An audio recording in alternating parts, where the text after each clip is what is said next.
Okay, so we're live. All right, so hello, ladies. Nice to see you both. So for those of you who are watching or tuning in, this is Celebrate the Brand Ambassador episode number 15.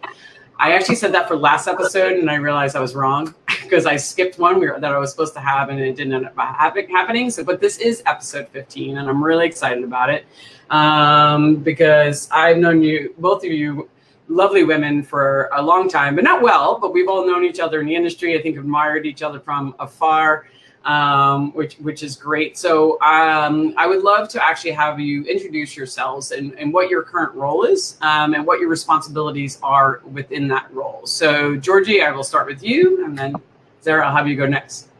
Yeah, of course. So it's nice to see you again, and thank you for having me on. My name is Georgie, as you know. I'm the head of advocacy for all of the incubation brands at Bacardi. So within Bacardi, we've got all of these beautiful little craft brands, and I look after the way in which we tell the stories of the brands, the way in which we educate, and really helping support all of our brand ambassadors out there around the world.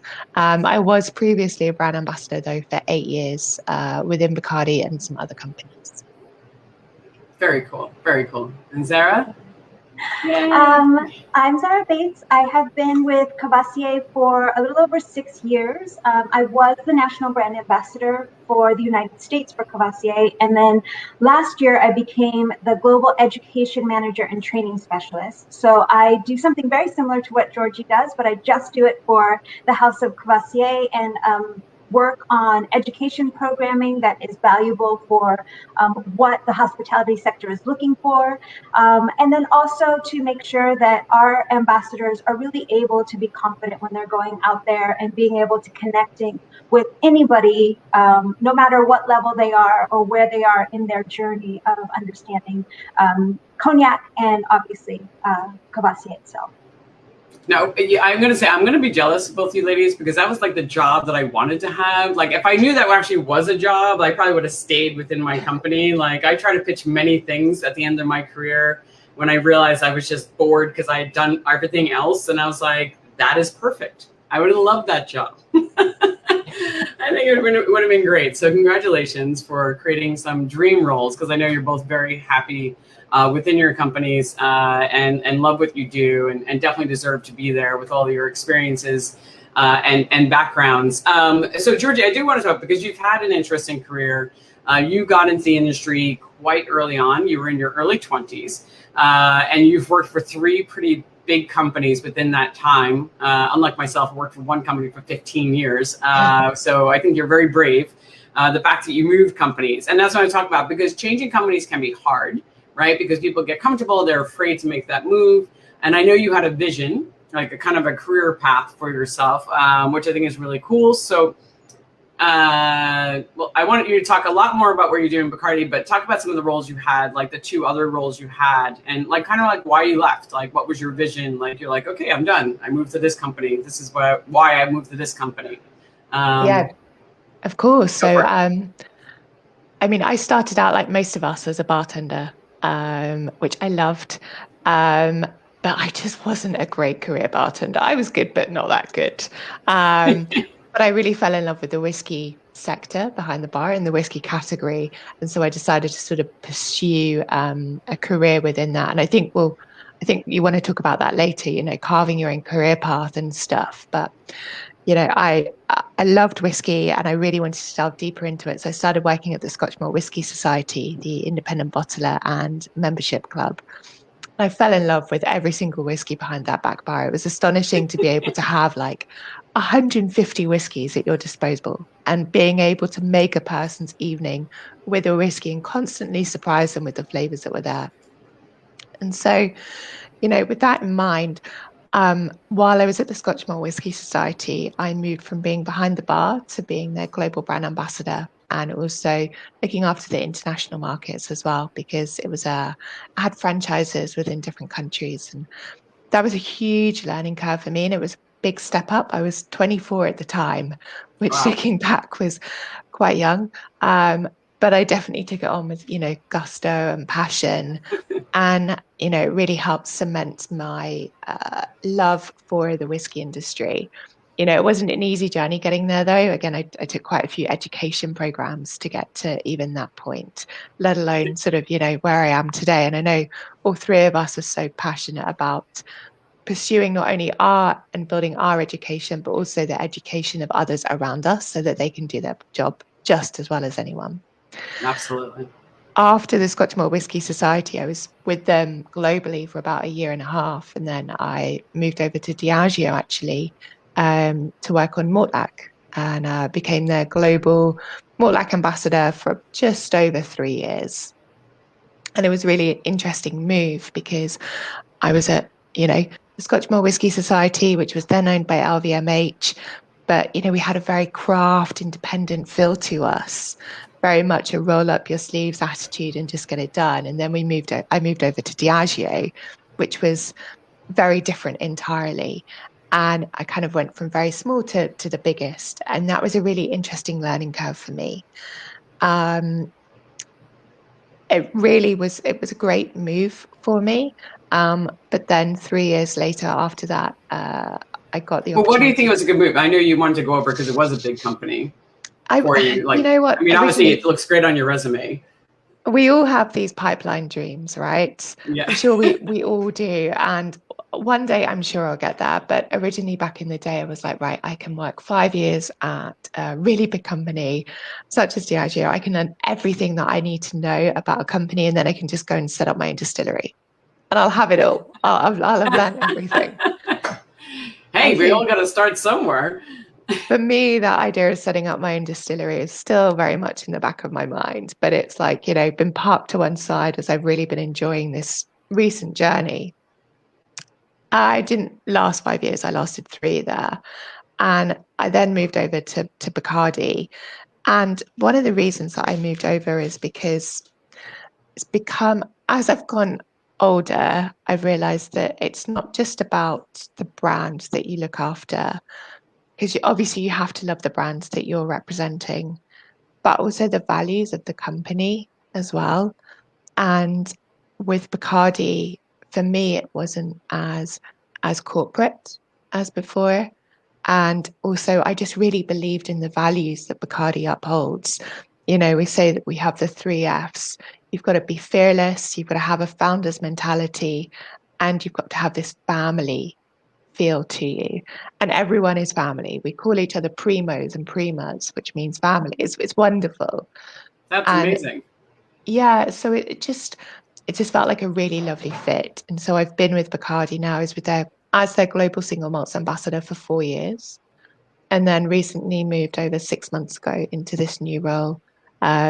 Not just sort of looking after that advocacy of the single malts, but also the other whiskies within our portfolio. We have rums, liqueurs, gins. So it's a really great opportunity for me to stretch some of that skill set that I already had, but also use this as an opportunity to keep one leg in the spotlight, but take the rest of my body out and push other people in. And really give other people that opportunity to step up and give back what I'd received throughout the whole of my career, if that makes sense. No, that makes perfect sense. And Zahra, I'm definitely going to ask you the same question, but I think I want to take a step back because you picked on 2 things, and I know I had it for a question later on, but we're here, so let's talk about it, which was, I think it's really important because you mentioned something about company values, and it is something that comes up on this show a lot. It's more about making sure the company is a good fit for you and that you believe in where they're going forward. As somebody who also worked with Diageo, you can, and I've now worked as an entrepreneur with many small companies as their consultant. There's a disconnect when you work at someplace like Diageo. You're not as involved with the brands. You're it's like very corporate, and people, they don't give, a lot of people you meet it's just a job for them. They do their job, they make their marketing plans, and they put it out in the world. They don't care for the brands. As a brand ambassador, we care for the brands. We care about people's experience. At least that was my own personal experience. It's like I met people, they just came from Campbell's Soup. Now they're working on this brand and they don't know anything even about whiskey or gin or tequila. It's just a product to them, and they're going to market it like any other product. granted, Diageo is the biggest company in the world, so they must know how to do something right. So this must be a good formula. But it wasn't a good fit for me. If I had a choice again, I would never make that choice. I think, do you know what, for me, I learned so much while I was there, and it was a really great opportunity. And we had such a lovely collection of brands within the portfolio. If I still look around my room here, my dining room, come office, come off like bar room, I still have a lot of the brands up there on my shelves. And I learned so much while I was there. But I think as you develop as a person, you realize what you're looking for within a career and within a company. And yeah, so I think, yeah, it was a really great experience. But I'm really happy now at Bacardi. Yeah. No, I agree. I was there for 15 years. I loved my job. I loved what I did. But I realized I realize now what matters to me, and working with a brand that like has the same care and passion, and we can kind of build together. And as I meet other brand ambassadors, I meet them who work with different companies. I've now interviewed brand ambassadors who work 18 different brands, and most of them work, and I've heard some of the stories. I'm like, oh my God, I want to work for that company. Like how they all work together as a team, and they're building it up, and they're all the brand managers as passionate about the product as they are, and there's this great fit. And I'm like, that's how I feel. I mean, Zahra, I know we talked about this. This was important for you, and why you even took the Courvoisier job, because you had been a bartender for a long time, and you didn't want to be a brand ambassador.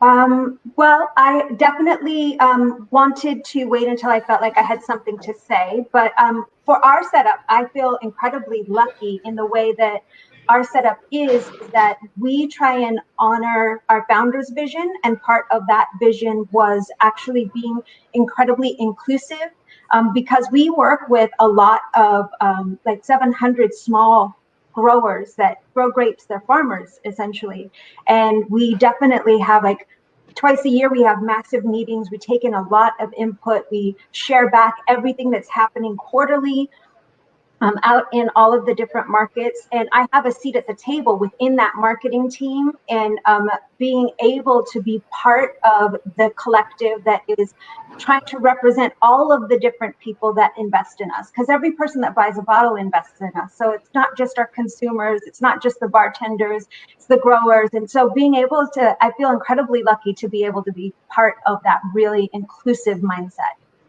Yeah, I think that's a really big deal, and it's not for everybody. Not everybody wants that seat at the table. Not everybody, you know, they might want to be a little more external and kind of do their own thing. And they work at agencies, and they never see the brand people at all. They're just they do their job, and they have their own separate world, and they're completely happy. So I think it all depends. And I guess this leads to, and I'm Zahra, I'm definitely going to ask you about your background, but I want to get into this. We both yesterday I was talking to both of you. And especially Georgie, we touched upon this about it is just as important to interview the company as it is for them to interview you. And I'd love to hear more about your philosophy on that. I just think that's really important to do. When you go through the interview process, obviously, often it's them asking you questions, which is great, but you've also got to get a feel that it is the right company. And it kind of comes back to what I was saying before. And Zahra, that sounds like you've got such a lovely fit within that. I just loved how you said all of that. Right? I know.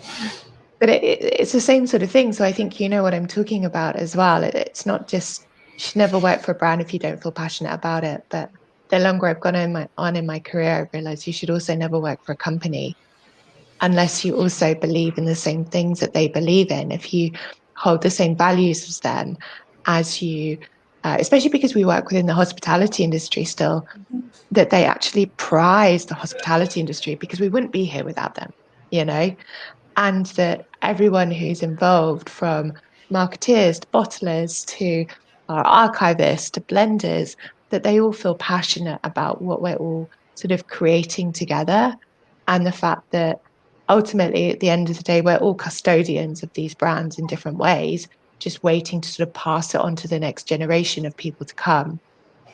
So I listened to a podcast the other day by, gosh, what's her name? Abby Wambach. She used to be the captain of the US soccer team. Okay. And she said in her parting speech, forget me. I want you to forget me, because I want the next team to be I want to have left this team in such a great place that you'll forget who I am, because they're absolutely killing it. And I just That's love that mentality. And I was just like, actually, that applies to us as well and what we want to do, right? Because we want to do the best for future generations. And in a way, we want the people that carry the brands for us, that maybe take over our jobs one day, to do even better than us, awesome. to forget us. So I think, I think if you're within the right company, that can happen. No, and absolutely. The one thing we have probably as an advantage in some ways. I mean, granted, Georgie, you're younger than Zahra and I, so we both discovered by how much, but to have the confidence to do that. Most people just want the job. Like Georgie, you mentioned to me, you used to meet brand bartender sometimes. I just want a brand ambassador job, whatever it is, whatever company.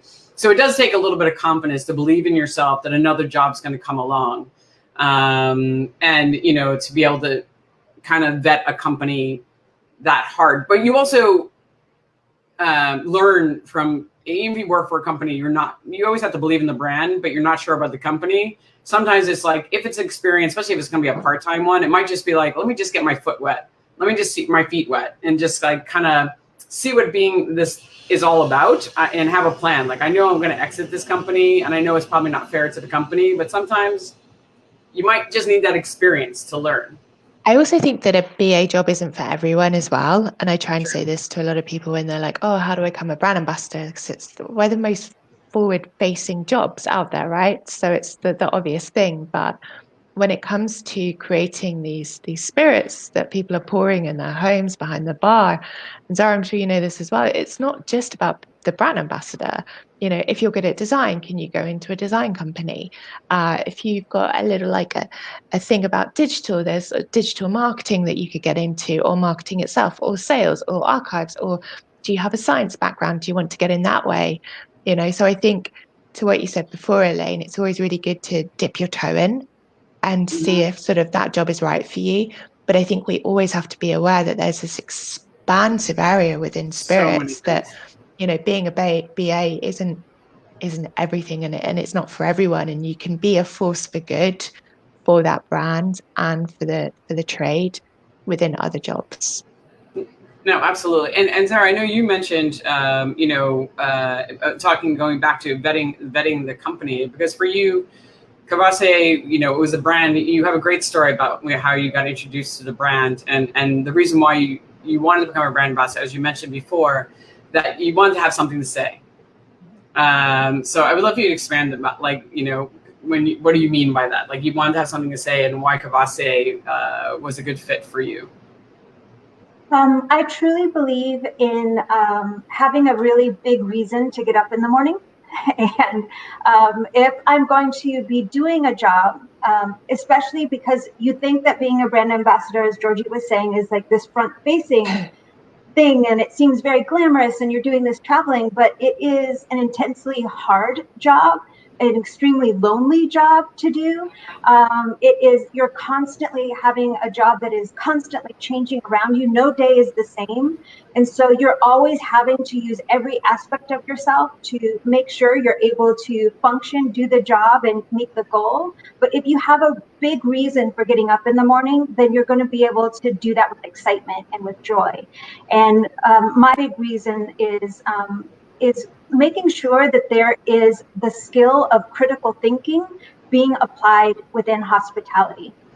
This is a skill that is innate to bartenders, and this is something that we were talking about before, Elaine, of how you read a guest when they walk through the door, all of the different things that you take in, from body language to tone of voice to the people that they've come in with, whether they're coming into the room quickly or slowly or searching for someone. These are all ways of breaking down what's happening in that situation and how to make sure that you're giving that person not only what they need, but in a manner that gives them extreme pleasure and gives them the same joy that you are having at that moment. And so to be able to slow that process down and break it down and apply it into different aspects of your life, a skill that you already have, really actually enriches your life to such a level that it gets you through into and helps you get past many obstacles that become your way. So it's a big personal passion, and I've literally created workbooks for it. I do one-to-one sessions on it. I do it for venues. It has really helped me in the education programming and approach, and I use it myself in the ability to kind of like take big problems and break them down into easily achievable goals. And that's something that I'm hoping is becomes a tool that every bartender, server, barback has within their tool belt.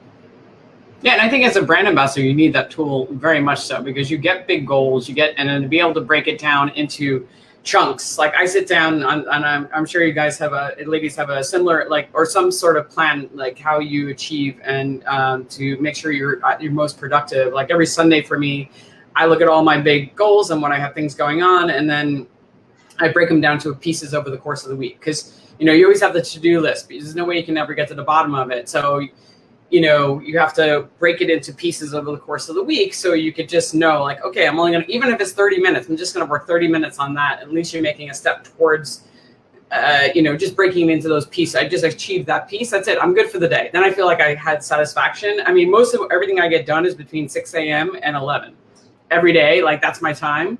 And after that, anything else is a bonus. It's like, but for me, I work really well in the morning, and that's when I do all my most productive, and I break it down the night before. This is what I'm going to do. And if I achieve all that, I'm like, boom. And sometimes it's just little pieces. It's just like I wrote an outline, or I just wrote like a paragraph or whatever it is. But it's helped me achieve so many more things and just keep taking steps towards the end goal. It's like just breaking into pieces so that you can get to the end eventually. But it's going to take time. And not everybody knows how to do that. They get very overwhelmed, and which I think is critical thinking. I think it's a really important skill. And one day I hope you will give me the pleasure of sitting down with me and giving a one-on-one lesson, because I could always use more. And, I think we're going to talk about this, always self-improving and, development. And that is definitely one that I think everybody can keep improving on in their lifetime to keep achieving their goals. So you chose, Courvoisier. So I just want I do want to go back a little bit, because Zahra, your story is quite interesting of how you got into hospitality.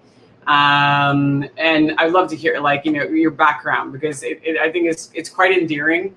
Yeah. So tell us a little bit of your background, how you got into the hospitality industry. So I have to start with my parents Yes. for two reasons. One, they're amazing. Because, yes, they are incredible. I want to meet them one day, because they just sound like the most interesting people in the world. And two, because I've learned great life lessons from them.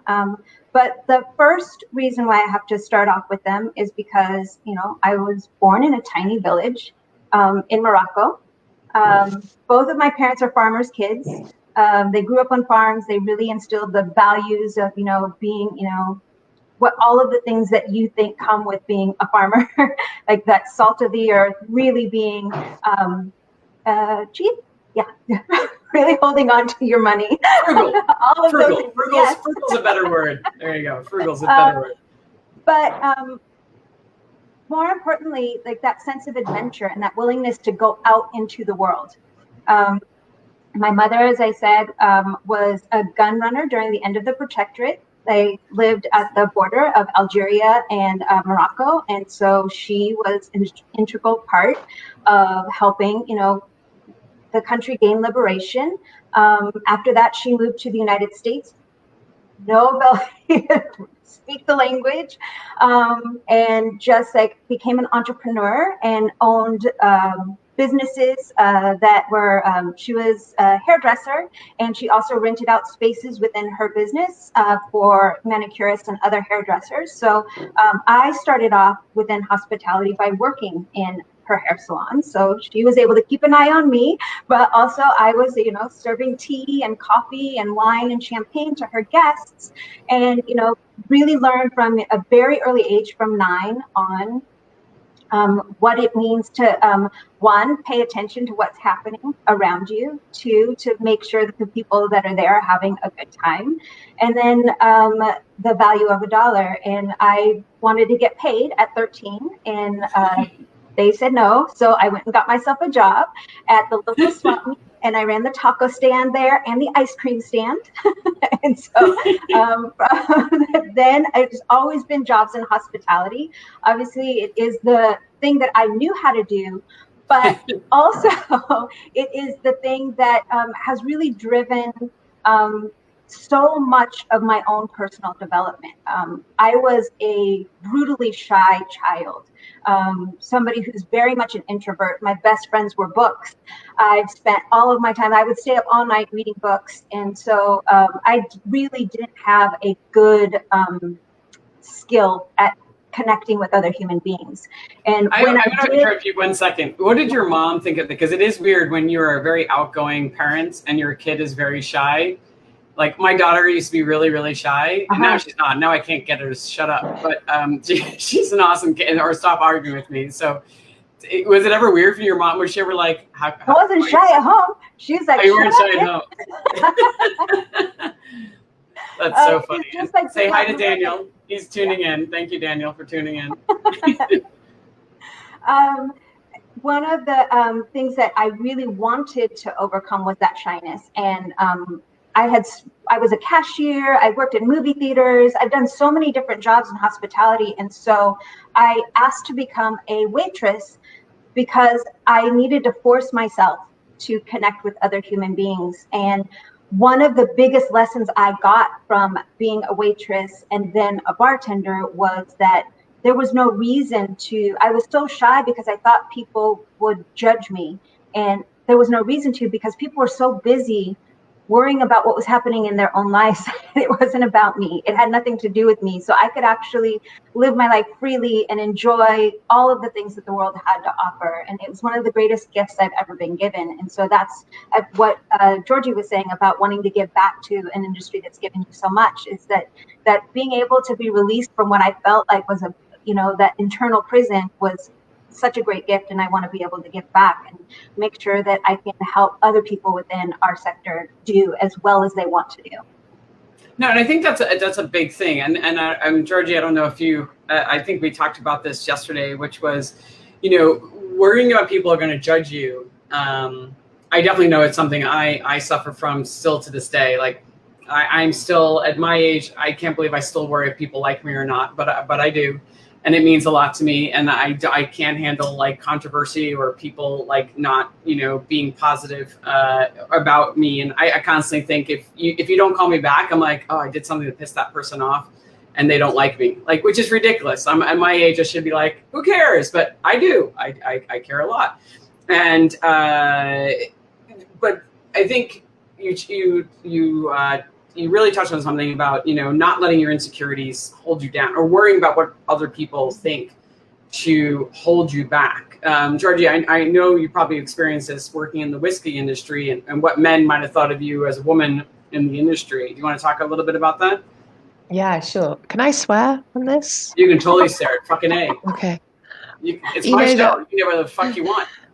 Well, I was going to say the older you get, the less fucks you give, Yeah. and you learn to not care less, but you learn to, you just learn. And it's funny. I think we all feel this. We all feel insecure at times. We all feel, vague imposter syndrome from time to time. And I think COVID definitely hasn't helped with that. Our own mini series of conspiracy theories that go on if we send an email and then we're like, oh my God, are they going to think this? Are they going to think that? Yeah. And that doesn't go anywhere at all. I'd say that definitely over the last year, podcasts and finding the right podcasts. Brené Brown is like wonderful. And I love everything that she says. But yeah, I think I'm going to check that one out. Yeah, you should. Yeah, as you said, that's something that I don't feel as much now, but I definitely felt at the beginning. Elaine, we talked about this yesterday. The whiskey industry today is very different to 10 years ago when I started out in it. And I don't want to lament too much on the past because I think it's important to have that forward vision of where we are now. But and I think it's such a great space for anyone to come into now. But it was hard breaking the back of it 10 years ago, and I definitely came up with I faced quite a few questions and queries and quandaries about like, oh, woman in the whiskey industry, oh, woman going for a global ambassador role or an ambassador role. And actually, that's why I really love the Scotch Malt Whisky Society. And, you know, my managers there, and I'll always be indebted to them because they didn't see that. They saw talent and skill set and they didn't see gender. And I think, you know, it's funny because coming from behind a bar, I don't know about you both, but I never saw gender. I just saw a bar team. You know, I didn't see age. I just saw a bar team. And so that's always been my viewpoint going on. And, you know, when people ask what's it's like to be a woman in the whiskey industry, it's like, well, I've never been a man, so I don't know any different. You know, this is the way that it's always been. And there's different ways that you can combat it. And, you know, to begin with, honestly, the way I was able to squash any like misconceptions or any like, oh, what's she doing here? You know, is she in the right place? Is actually by going through education and just pushing myself to gain qualifications to say, no, I have a right to be here. I deserve to be here. I've worked to be here. And look at where I am actually in comparison to the other people that you're hiring. And look, this is a fresh face and this is where whiskey is going and this is what we can do together, you know. So it always What were builds some of the me. educations that you did? What were some of the degrees? Because I know you have quite a few. Yeah, so one of the big ones was through the Institute of Brewing and Distilling, the IBD. So I originally did their fundamentals course back in 2011. Yeah. And then in 2012 to 2013, over 2 years, I did my diploma in distilling. So it's supposed to be 3 years. I did it in two. And I actually ended up with the highest mark in the world globally when I finished. Wow, congratulations. That's amazing. And the biochemistry and chemical engineering behind distilling, kind of intended for people that then want to start distilling. But it was a really great fit in for me, and it enabled me to really sort of develop my passion and learn as much as I could about the whiskey industry. I think I'm an all-in sort of person, and so it really helped me with that. And I think now, having had that experience, you know, it's something that I try and encourage others to do as well. Is if you're into a category, what are you doing? How are you learning? Is your nose just in books? Brilliant. But what distilleries are you visiting? Are there any courses that you can do to further your career and your passion for it? So I'm a big advocate of that now. No, absolutely. And Zahra, I know you've had some great education. Of course, well, actually, I wanted to start about being a woman in the industry and also, and before we go into education, but also being a woman of color in the industry. So, you know, has that been a challenge? Like, how do you see the industry changing in that way? Because I know that a lot of things have happened in the last couple of years, especially in the last year. Having been in the industry for an extremely long time, I never saw a challenge. I do know that the challenges are there just because in my everyday life, I'd literally been spit on. I had things thrown at me. It is not an easy life for anyone, but being a person of color, it is a little bit tougher. What I have found is that I have always conserved my energy for things that I can aim myself towards and achieve. And the best thing that I have ever done is one, create really strong networks of people that I really respect and admire, ask questions of them when I need support. Incredible people in my life that has shared their support have been people like Dan Wilkes and Charlie Humberger of Create Cocktails in London, Angus Winchester, Claire Warner, Vincenzo Marianella, and then creating your own network. Like when we were trying to kind of develop what was happening in cocktails in Los Angeles, we all worked incredibly hard together to make sure that we were sharing as much information. Nobody held anything back. We all supported each other and cheered each other on for all of the big things. And for little things too, just like, you know, having a great shift, you know, coming out and meeting with each other and like having download times with one another. And these are things that if I could, you know, share the best things to do is to conserve your energy, use it for what it is that you want to achieve, because you're always going to come across obstacles, whether you're going around an obstacle, under it, or over it, which are the easiest ways, or the tough way when you have to go through it. This is something that you are going to always know that you have the ability to achieve against all odds, you know, and it's a powerful thing to do, and create a really strong network and rely on each other and be each other's cheerleaders, because the louder you're cheering for each other, the more people will hear you. Yeah, I think the network thing, it is really important to have people you can rely on and reach out to. I've always found it hard for me, like for a mentor. Like I always feel like I have mentors. There are definitely people I know I can reach out to. I've always been a little shy, but to be honest with you, I'm always shy of asking somebody for help. It's very hard for me. Like it is like to reach out to somebody and say, hey, I need your help. I've gotten better at it as I've been older, because more people call me ask for my help.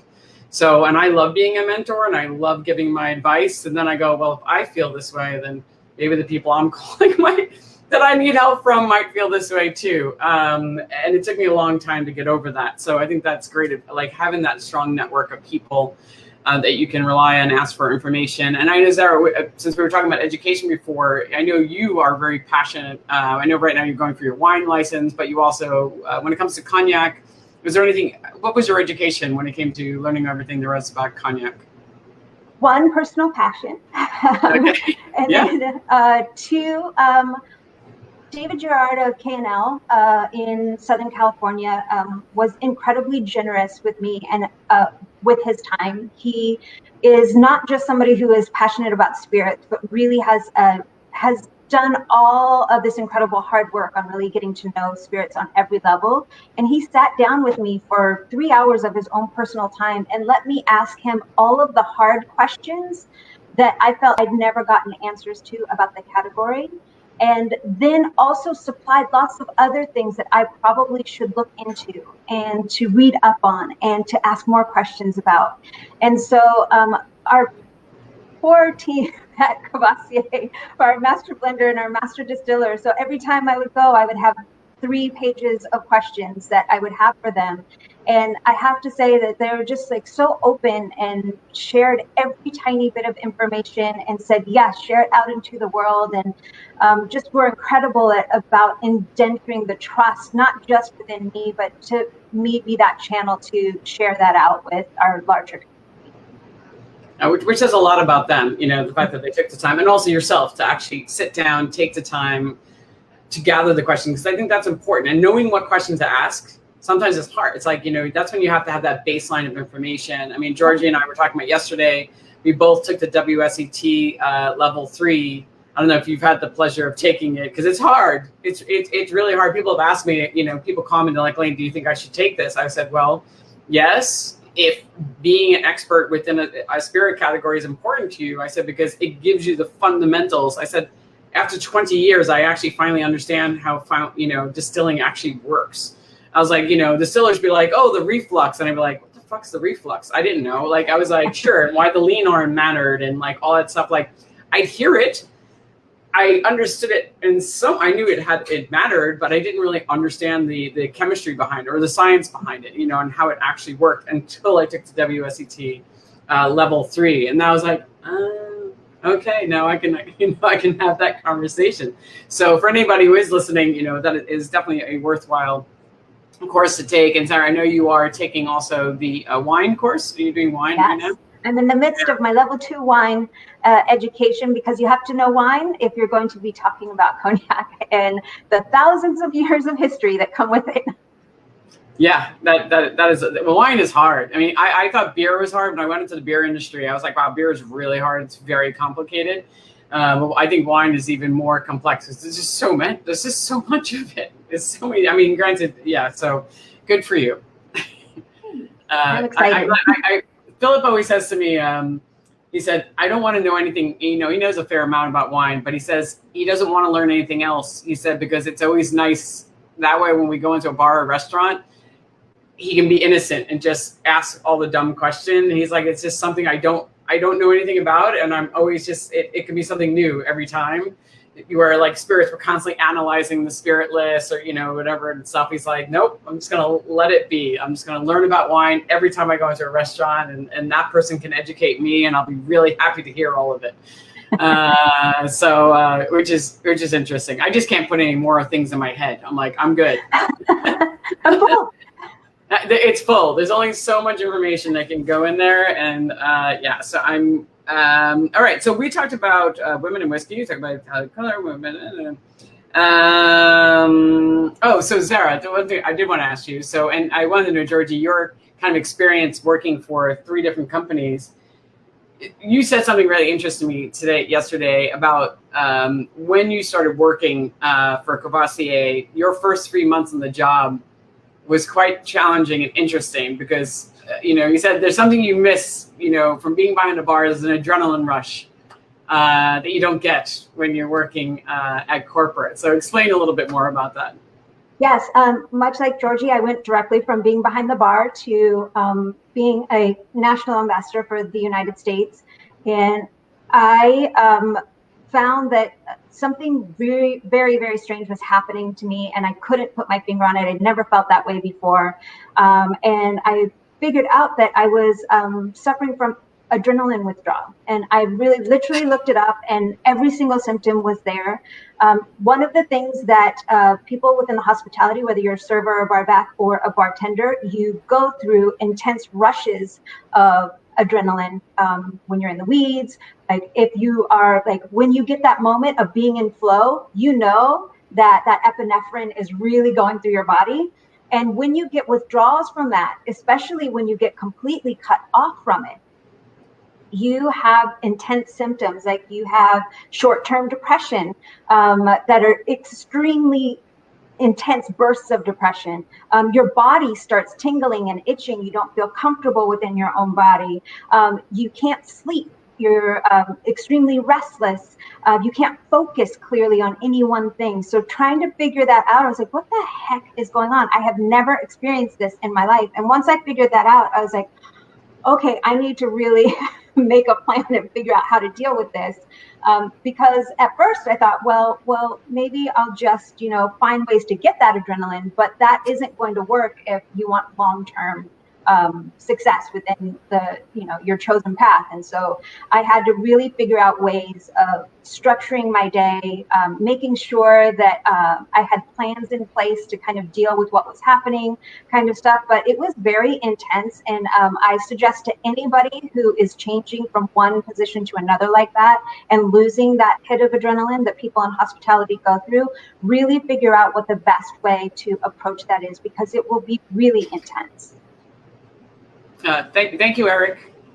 I think it is also, I agree with you, Eric. I think it's such an interesting, something I've never heard before. You're the first person who's ever explained that before. Georgie, does that sound anything familiar? Did you go through that as well?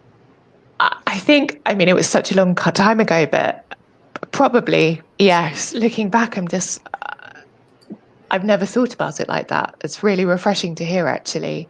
And so valid. I definitely had many other struggles. I seem to remember going from behind the bar into a corporate world, sort of sitting down more than you're used to, being behind a computer. I'm even going through challenges now. You can consistently go through challenges as your career develops and the audience that you're speaking to changes as well. And Zahra, I feel like we're the same, that yes, we have external audiences that we speak to, but also internal audiences as well, right? And how do you change up your lexicon and language depending on who that you're speaking to, and how do you get your points across, and how you present for those different audiences as well. So that's definitely something that, I feel that not only are those first 3 months challenging, but consistently through your career as you grow, you get thrown these different challenges that you have to overcome. And I think actually one thing that I'm not very good at, but you have to do, is just be kind to yourself and recognize that it's happening, and kind of give yourself a break, and realizing that you're doing the best that you can do in those circumstances. I think giving yourself a break is a big one. Realizing it's okay. It's okay to be unsure. you're not the only one that's ever felt unsure. It's okay to ask somebody for help, just understanding that. And Zahra, you actually said that about your first 3 months. The one thing you had to learn to do, you did, was ask for help. Yes. Could you expand on that? It's definitely still a struggle to this day, but I'm definitely very cognizant of making sure that if I reach a point where I have like gotten stuck, I definitely reach out to someone and say, okay, this is where I am. This is where I would like to be. And this is where the biggest problems or obstacles that I'm coming across in getting me from that. And just getting somebody else's point of view is just, it feels like the pressure's been lifted. So for some reason, like I'm able to go, oh, okay, now all the connections are coming. That's part of like having a really great network as well, is that you don't feel as isolated when that happens as well. So, being part of a team is, I think it's something that we learn as bartenders, being part of a team is one of the great strengths that you can kind of draw out. And it's hard when you're an ambassador and it feels like you're so isolated and alone out there to feel like you're still part of the team. So definitely make sure you reach out and ensure that you are part of that team.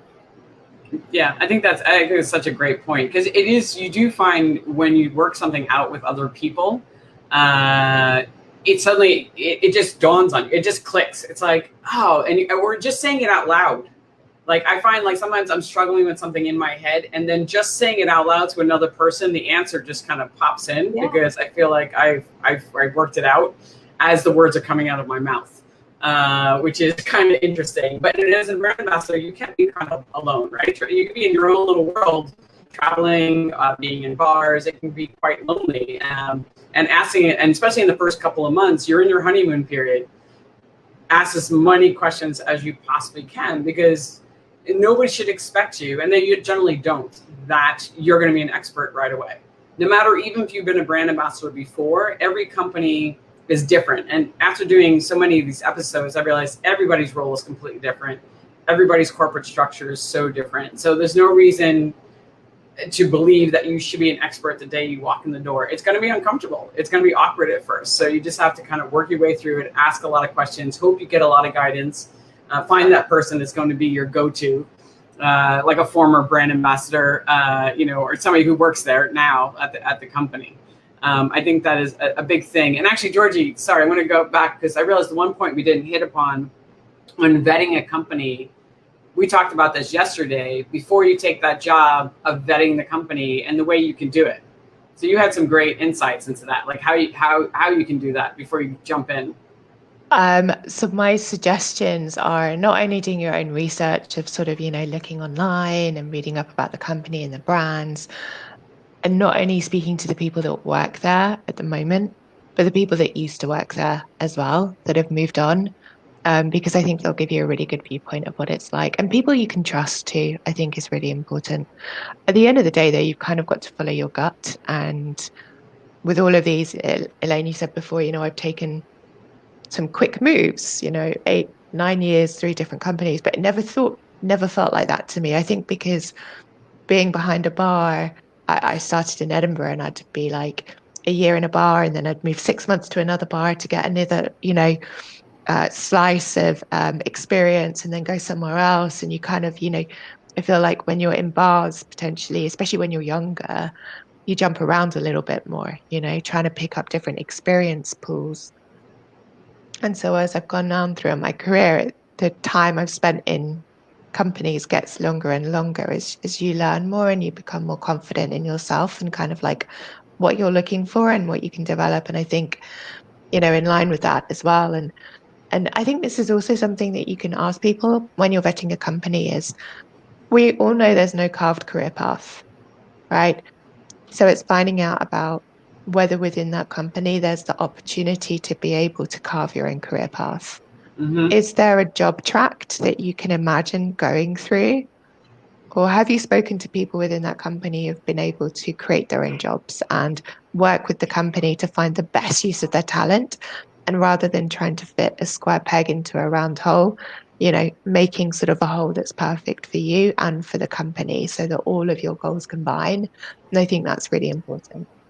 That is a really, really valid point, because finding it was in the beginning, I was brand ambassador in 2005, and there wasn't a lot of brand ambassadors. We were the brand ambassador job was new, and nobody knew what to do with a brand ambassador. Like, what do you do after you've been a brand ambassador for a long time? Like, what is the next step in your career? And up to that point, I was always able to carve my own career and change jobs. Being a brand ambassador working in the liquor industry was my third or fourth position within the company.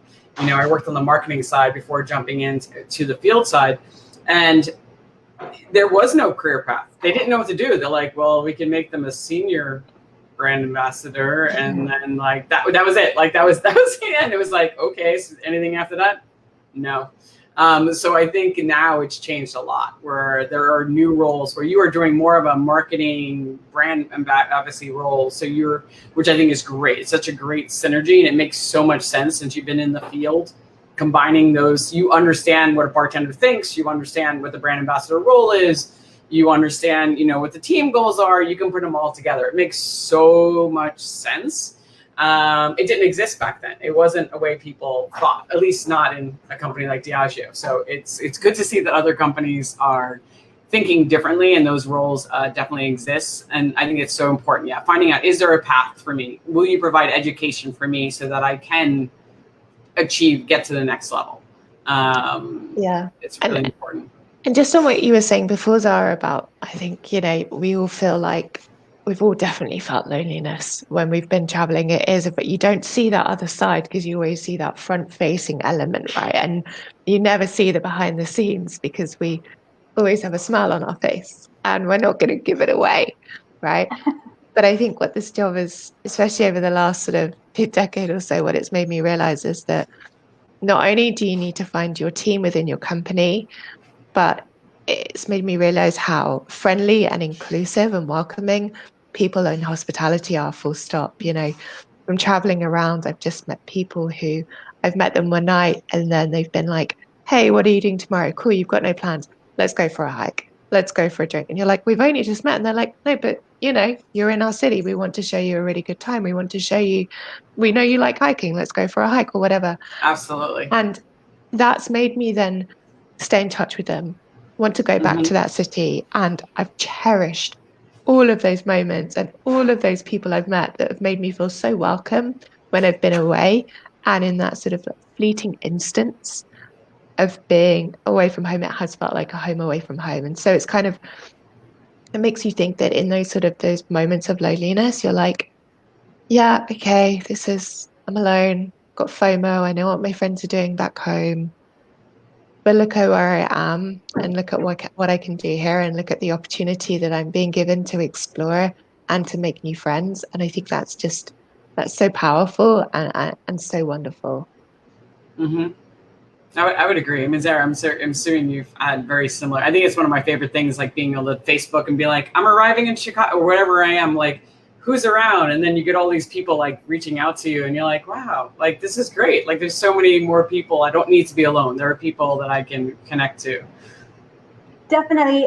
There are definitely people that I want to see, but I also want to keep, having those moments of meeting new people as well, and maybe being able to introduce those new people with the people that I've been able to see, and share like the best of each of them. Because one of the great things that I think comes out of it is that you never know who you're going to introduce to somebody else and what is going to come out of that introduction. And some really incredible events have come out of it, just sharing an idea, because I feel like we're all kind of adventurers, and therefore we have all of these different ideas that we would love to see happen, but we can't do all of them. And so when you come across somebody who like really has all of those incredible skills and abilities, you're like, oh, you know what? This is an idea I think that would really fit you really well.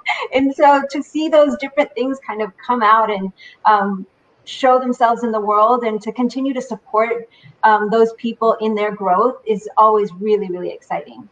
No, I do think that's important. And I want to continue just talking about traveling, because we talked about this yesterday a bit, Georgie, about some life lessons you have learned on the road, because, you used to travel 80% of the time, and which can be quite exhausting. So what are some best practices you have to stay sane, stay healthy? I used to always keep the first hour to myself of the day and prioritize exercise. Always. And that first hour of switching off, of exercising, of like running with a podcast or with some beats or being in the gym, or I love swimming. So finding like a local swimming pool, it just gives you an opportunity to have that hour for you so that then the rest of the day you can be everyone else's. I'm very much an extroverted introvert, and I need to recharge my batteries to be able to be the best version of myself. And to recharge them, I need to be by myself, and I need to have that me time. Me too.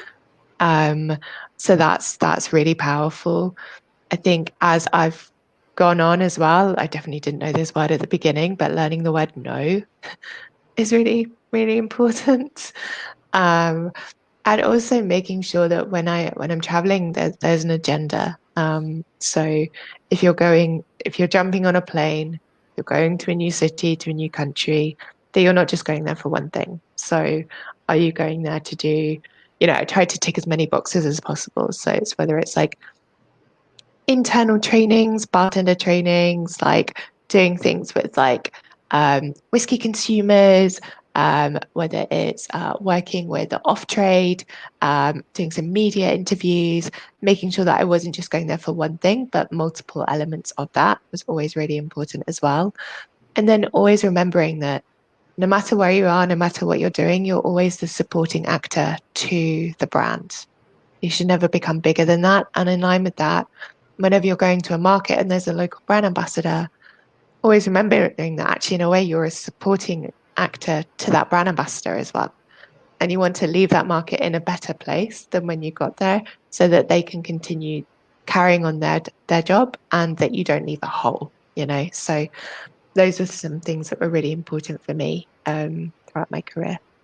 No, I think that's a big. I think I told you yesterday, Nicola from Fernet at the distillery. He talked about that a lot because as the global person, you are a bit of the star. People are expecting you to come in, and it is as you get older, you realize it's okay. You don't need to be the star. You can you're going to be fine. Your job is to help the person that you're there to work with, and both you ladies mentioned this. Like your job is to support all the brand ambassadors, to help them excel and allow them to shine. You've already shined.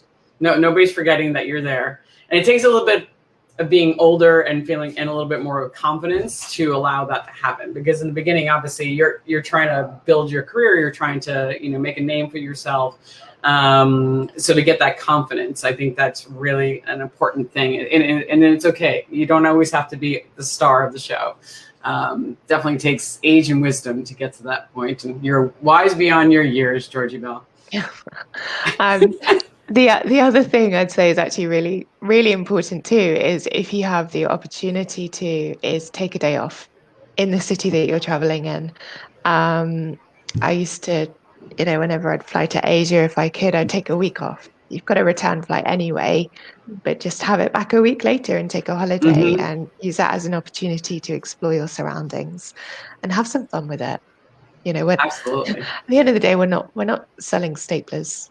I mean, it might be a great thing to sell staplers. I'm not saying it isn't, but we're not selling staplers. We are in an incredible industry, and having some fun with it, I think, is the most important thing. I think so as well. Zahra, do you ever do that?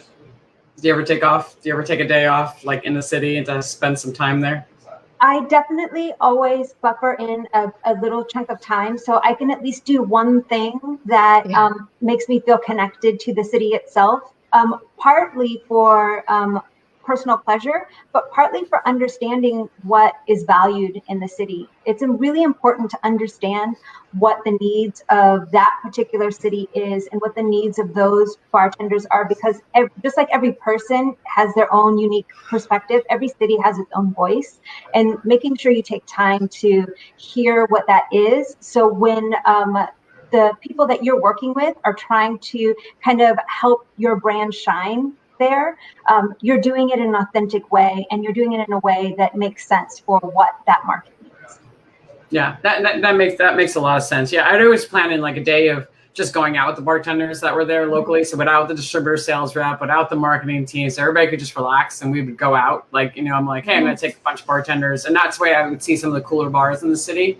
And then, but on your note, Georgie, yeah, if I was in a foreign country and it was very cool, I was definitely taking, when I went to Zacapa and went to Guatemala, oh yeah, I took a good 5 days and went and explored the Mayan temples, and and that was an incredible experience. When I was in Mexico, I would spend an extra couple of days to visit other distilleries outside of Don Julio. But yeah, I highly recommend it because it is one of the perks of the job, and you'll be a happier person for it.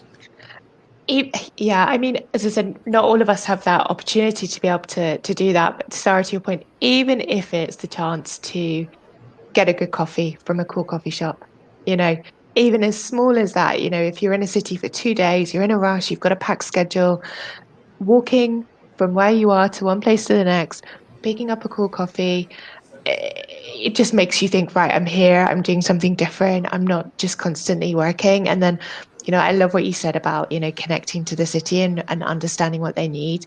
It also means that when you're doing trainings and tastings, you can make it relatable too. Last night I was in X bar.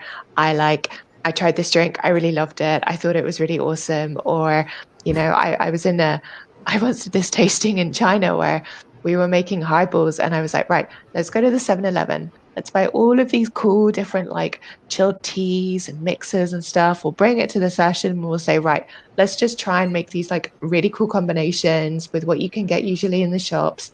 And it was awesome. So it's making much more relatable.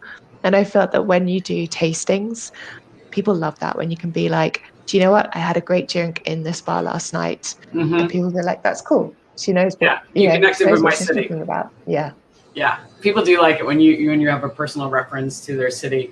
And the one trick I definitely have learned, because it's something to admit, I get very nervous when I go to if I go to a different country. When I worked for Anheuser-Busch, I used to travel the world for them, and I'd be in Brazil and Argentina and Colombia and Korea and China. And when I get very intimidated when I'm in a country I don't speak the language, and especially when you're in a country like being in Brazil, which is amazing. Love Brazil so much, but there also has a higher crime rate. So I get really nervous. I'd be a girl up on my own, and beer people don't go out with you. Just if you work ever change industries, they do not hang out with you. It's just not in their culture. But I met a lot of people there that did. But I would always take a tour. I would hire a private tour guide to take me around for the first day. So that would get me out of my hotel, because I will stay in my hotel until I have the business person, because even though I want to go out, I would be too nervous to leave the hotel on my own, which is crazy, but it's true. So I started learning to hire a tour guide that would meet me the minute I got in. I would put all my stuff away, whatever, and a tour guide would meet me and then take me out in the city, and we would do a walking tour. Oh, God. And that's how I learned how to get over my shyness of a city, especially, and not be so intimidated. So, which some people they're like, really, you? I was like, I get really nervous. I do. I get really shy when I get to a new city and I don't know the culture. For me, one of the great things about being able to travel, especially to different cities, is that every city provides you with anonymity. No one. You can be whoever you want to be. And when you go for this walk, you have these power strides, and you could be anyone in those moments. And being able to have those kind of tiny adventures within yourself, or really feeds you creativity. Liberating. Yes, it's very liberating, and it also, again, it releases the pressure of the everyday from you. Mm-hmm. No, absolutely. I was gonna say, I know we're getting to our time. We've been on for a while, and it's been fantastic. I do want to talk about, because you two have both been doing some really incredible programming within your jobs, which I think are very, very cool, and I know you're very proud of them. So Zahra, I know you've been working on an initiative this year with the Urban Nation. Am I saying that correctly? No. The National Urban League. Where our company has really kind of doubled down on the faith that has been invested in us within the Black entrepreneurs who have had a definitively unique struggle during COVID-19, and making sure that we're investing for years to come, because it's going to take a long time for some of these businesses to recover. And for the next 5 years, we have invested $1 million in grants and in donations, and in making sure that we're also, again, as I said, I really believe in the power of the network and making sure that we're getting people with expertise to help lead conversations for those entrepreneurs to make sure that they're being able to feel like they're being supported in every possible way. Because sometimes just giving money doesn't help. Sometimes you need to like really create a space where there can be free dialogue. That's very cool. And I know you're doing, and Bacardi's doing a lot of things with bartenders. And I also want to hear about the bee thing, because I think that the honey is fantastic. Yeah, so Bacardi, as you said, throughout this last year has been investing a lot in bartenders. And I remember at the beginning, it was like, right, who needs a meal? We'll buy you some meals. We'll put money behind a restaurant. Just go in. There's no judgment. Go and take a meal. And it's continuing on, which has been absolutely wonderful to see that support and different brands within Bacardi coming forward with their own unique way of supporting trade. And that's still going on today. So that's lovely to be a part of. Yeah, one of the brand programmings that I worked on was called Aberfeldy Barrels and Bees. So Aberfeldy is a Highland whiskey within our portfolio. And it just so happens that it's got this beautiful honeyed richness to it. And so I took that idea of the honey and the honeyed richness and thought, urban beekeeping is a big thing at the moment.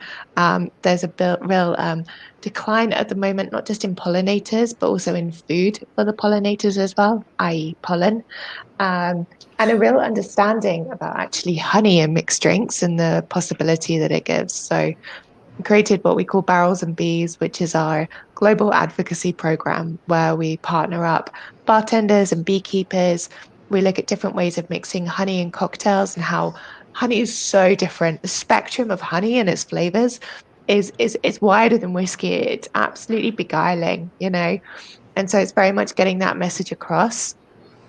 But then also looking at the ways in which we can give back. And so last summer, we did this gardening give back project where we encourage bartenders to start planting and start sort of, growing gardens to attract pollinators, but then also with ingredients that they could then use behind the bar as well, which was wonderful. And it's been such a beautiful, fruitful program that I created back in like 2017 and it's just grown and grown, and we have some incredibly talented ambassadors, especially in North America, who have taken it on with gusto, and the ideas in which they're sort of they're taking this mother program and they're sort of twisting it out in so many different ways that it's such a joy to see. And it's really lovely for me and the rest of our team to be able to go, right, Drew in San Francisco is doing this with it. Why doesn't Georgie man in Australia try that as well? And connecting those dots. That's fantastic. So yeah, it's been a real joy. The fact that it's been going on for 3 years is also pretty incredible. It says a lot about the program. Yeah, it's fun. Go ahead. Sorry. No, I was gonna say, and Zahra, have you had opportunity to do any we didn't have a chance to talk about this yesterday, so I didn't know if there was any consumer or trade program that you have created that that's been going on all this time. A lot of the work that we do is really about elevating the voices within each local market and making sure that the leaders within that community really have a platform to speak, and making sure that we support within that platform. So loads of events of supporting our local team members in the events that they want to do. There were what we called Honor Your Code events, and these were really about going to say, okay, we're going to be supporting the state of Black food. This is an event that nationally within the United States was bringing in leaders within the African American community of chefs, and making sure that they're able to connect and communicate with one another and show the value of what healthy eating is all about, and that culinary experience. Or women in music in Miami, where we're really focusing on the Latin music and its relevance, not just globally, but how valuable women's voices are within that. And just because each city was so different, honoring the code of the city and the leaders within that city was really important. And I still feel that is one of the greatest things that we've done.